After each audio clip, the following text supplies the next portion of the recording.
مرحبا، أنا المهندسة الكيميائية رنوى أشقر، مؤسسة مشروع رنوى أورجانيكا لمواد التجميل العضوية للعناية بالبشرة والشعر. أحد الصعوبات اللي بيواجهها ريادي الأعمال هو تأسيس الفريق المناسب لعمله. من أهم الأسس والمعايير يلي بيهتم فيها رائد الأعمال ليأسس فريق العمل تبعه هو إنه يكون بيشاركه بالشغف والطموح، وبنفس الوقت إنه يكون هذا الفريق مدرب ومجهز، عنده هذه المعرفة لحتى يتعاون معه. بنفس الوقت هذا الفريق بده يقدر انه رائد الاعمال هو ما له مؤسسة، هو ما له معمل، بده يكون عنده شغفه ليبلش معه خطوة خطوة لحتى يأسسوا العمل الناجح.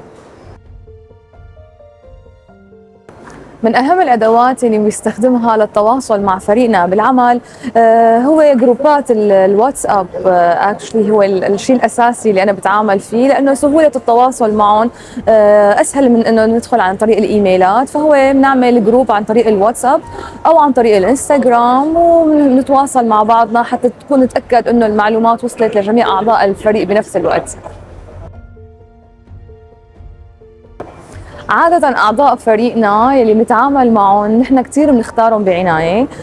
بنحاول يكونوا هن على ليفل معينة من الوعي والإدراك الكافي للتعاون والروح الجماعية، روح الفريق. الحمد لله نحن ما واجهنا بمشروعنا أي خلافات بين أي فريق من أعضاء فريقنا، لما بيكون رائد الأعمال منظم المهام بشكل واضح وكل حدا بيعرف شو مهمته بالوقت المناسب. أنا برأيي بتكون من الخلافات كتير قليلة. أعضاء فريق رنوى أورجانيكا عادة يعتبروا شركاء وموظفين بآن واحد.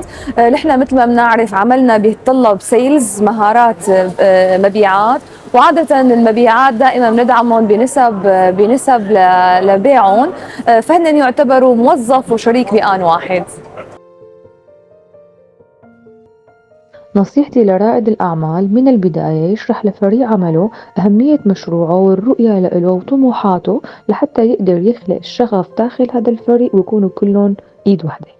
وبالنهاية أنا بحيي كل رائد ورائدة أعمال سوريين لأنهم هن عم يبدعوا رغم كل التحديات وكل الظروف.